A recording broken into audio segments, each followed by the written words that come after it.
Claro que todos nós sabemos que os anos 1980 foram a era dourada dos filmes de ação. Mas isso não quer dizer que a década seguinte também não seja bastante profícua de ótimos filmes do gênero. Então hoje, nessa nova lista, nós pretendemos mostrar o que são os 10 melhores filmes de ação dos anos 90. Então, vamos lá!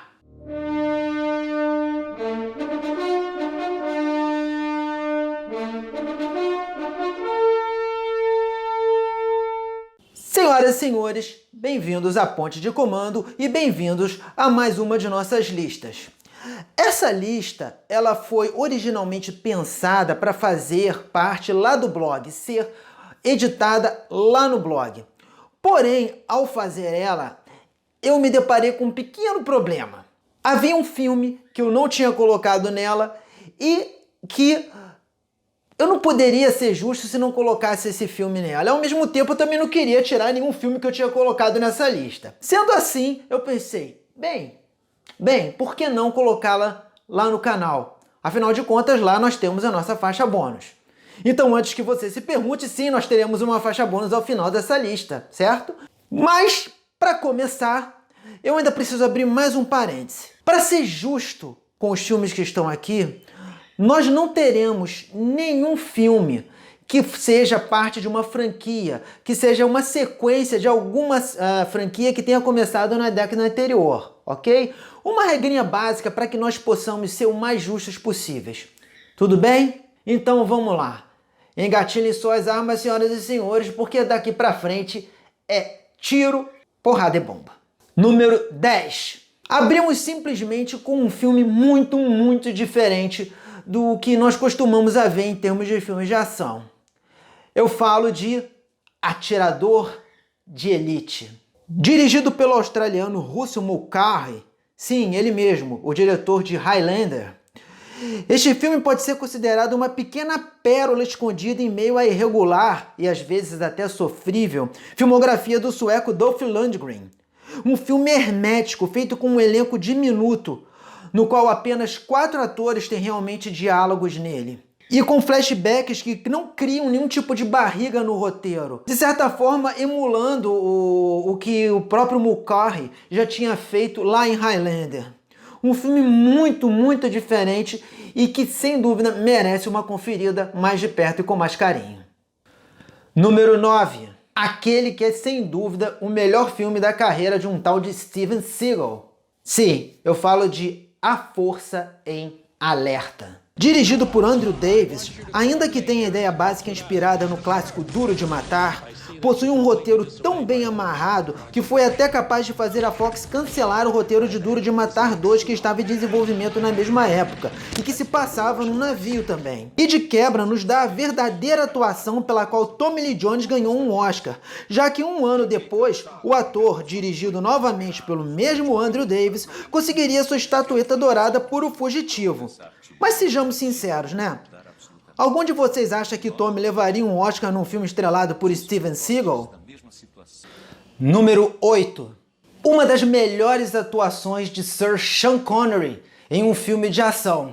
Eu falo de A Rocha. Antes de enveredar pela franquia Transformers, o diretor Michael Bay comandou esta produção de Jerry Bruckheimer, na qual temos talvez a última grande atuação e uma das melhores em filmes de ação do veterano 007 Sean Connery. Além disso, temos atuações sensacionais de Nicolas Cage, ainda em boa forma na época, e de Ed Harris, que está simplesmente sensacional, e uma trilha sonora incidental a cargo de Hans Zimmer. Número 7. Esse cara não podia faltar de jeito nenhum nessa lista. Eu falo do rei das locadoras dos anos 90, Mark Dacascos, aqui em um de seus melhores papéis, O Santuário. Se por um acaso você considerou ver Crying Freeman aqui nesta lista, peço para reconsiderar, pois acredito que Crying Freeman cai muito melhor numa possível lista de adaptações de quadrinhos e animações. Sendo assim, temos aqui O Santuário, uma espécie de John Wick dos anos 90, no qual o nosso querido Mark Dacascos vive o papel de Luke Novak, um agente que trabalhava para uma organização que agia dentro da própria CIA e que, quando tem um amigo morto durante uma missão, decide abandonar aquela vida, assumindo uma nova identidade, se tornando padre. Sim, padre. E tudo ia muito bem, até que os antigos colegas de trabalho passam a caçá-lo. Um filme esquecido por muitos, nem assistido por outros tantos, e que tem uma cena final bastante contraindicada para católicos mais fervorosos. Número 6. Tem uns filmes que realmente eu não entendo porque caem no esquecimento de boa parte do público. E esse aqui é exatamente um caso destes. Eu falo de O Pacificador. Estreia da diretora Mimi Leder num longa-metragem. Este filme nos traz um roteiro que, a princípio, iria descambar para mais uma daquelas tolices de espiões norte-americanos versus vilões eslavos, mas que, graças à soberba direção de Leder, fora as ótimas atuações de George Clooney e Nicole Kidman, consegue nos prender a atenção e fugir do lugar comum. Fora a trilha incidental, mais uma vez, de um tal de Hans Zimmer. Número 5. Se tem algo que foi muito comum nos filmes de ação dos anos 90, foram histórias de matadores em crise de consciência e a tentativa de Hollywood, às vezes nem sempre tão bem sucedida, de emular o cinema de ação de Hong Kong, que teve seus expoentes nos diretores John Woo e Tsui Hark. E aqui temos exatamente uma mistura disso tudo junto. Eu falo de Assassinos Substitutos. Protagonizado por Chow Yun-fat, o grande astro dos filmes de John Woo, e a recentemente, ao menos para a época, oscarizada Mira Sorvino, este filme nos traz ainda de quebra a estreia na direção de Antoine Fuqua, muito antes da consagração com o famoso Dia de Treinamento. Número 4. Temos aqui mais um filme protagonizado pelo sueco Dolph Lundgren. Não, eu não tô brincando. É mais um filme protagonizado pelo Dolph Lundgren mesmo. Um filme muito maneiro, muito legal e com uma das cenas de perseguição de carro mais icônicas da história.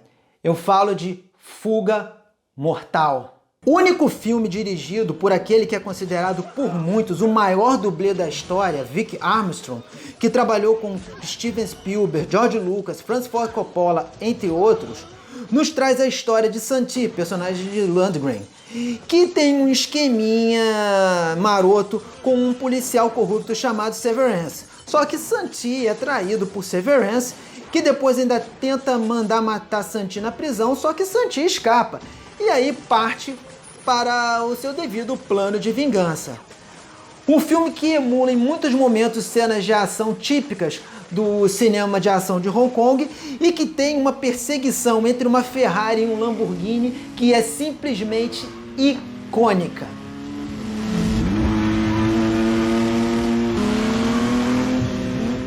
Número 3. Vocês já repararam na quantidade de estreias na direção que nós estamos tendo aqui nessa lista? Tivemos Mimi Leder em O Pacificador, tivemos Antoine Fuqua em Assassinos Substitutos e, de certa forma, tivemos também a estreia, apesar de ter sido o único filme, do Vic Armstrong em Fuga Mortal. E aqui temos mais um caso destes. A estreia do holandês Jan de Bont em Velocidade Máxima. O que dizer sobre Velocidade Máxima, para falar a verdade? Um dos campeões de reprise nas nossas sessões da tarde, na época que as sessões da tarde ainda passavam filmes de ação, não é verdade? Um elenco afinado e afiado, com um ritmo perfeito, com um destaque absoluto para a atuação de Dennis Hopper, talvez vivendo aqui o seu último grande vilão. Número 2. Considerados dois dos melhores atores da história do cinema e os melhores atores de sua geração, Al Pacino e Robert De Niro, nunca antes haviam dividido uma cena de um filme juntos. Mas isso mudou em 1995, com Fogo Contra Fogo. Roteirizado e dirigido por Michael Mann, esse filme, além de ter uma das melhores e mais espetaculares sequências de tiroteio da história e de nos presentear com esse encontro incrível entre Al Pacino e Robert De Niro, tem um dos elencos mais estelares que eu já vi, isso desde a época dos filmes Catástrofe de Irving Allen, contando com nomes como Jon Voight, que naquela época estava retornando de uma vamos dizer assim, de um período de ostracismo, e de uma ainda novata para a época, Natalie Portman. E finalmente, número 1.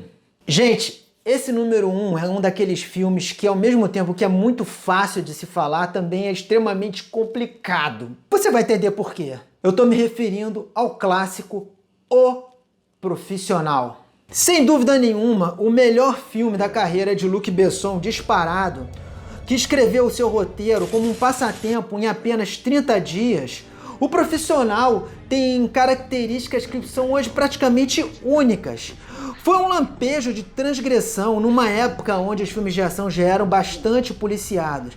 Mas essa transgressão, sem em nenhum momento se perdeu o lirismo e o foco de ser um filme de ação. Tudo extremamente misturado e equilibrado como poucos filmes, não importando o gênero. De quebra, nos apresentou o talento inacreditável de Natalie Portman e estigmatizou por anos Gary Oldman pela sua insana interpretação do policial Norman Stansfield, fazendo o ator praticamente só receber ofertas para vilões ou malucos durante um bom tempo, só sendo resgatado dessa estigmatização ao fazer o comissário Jim Gordon lá em Batman Begins quase uma década depois.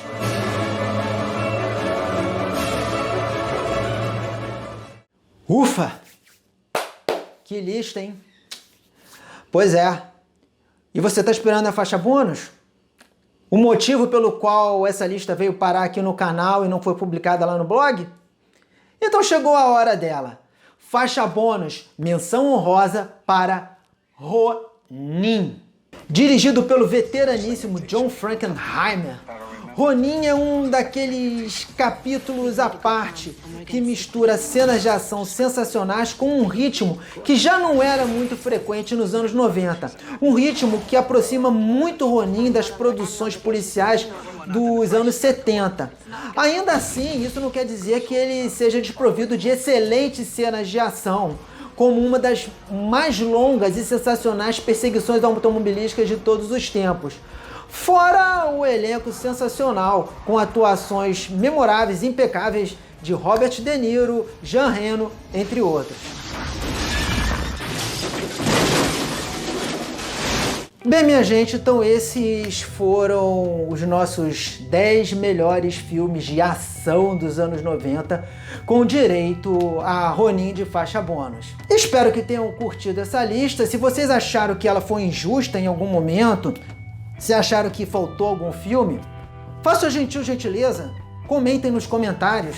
Comentem nos comentários, é terrível, nossa. Comentem aqui embaixo se você acha que faltou algum filme nessa lista, certo? Curtam os outros vídeos que nós já fizemos. E se não conhecia o canal e descobriu agora, se você descobriu esse canal agora dando voltas no YouTube, se inscreve, cara. Ativa as notificações, aquela sinetinha lá, exato, aquele negócio todo. Então, que você vai ver que é um canal um pouquinho diferente daquilo que você está acostumado a ver em canais do gênero, tá bom? E se tiver mais um tempinho, eu peço encarecidamente, dá uma passadinha lá no blog.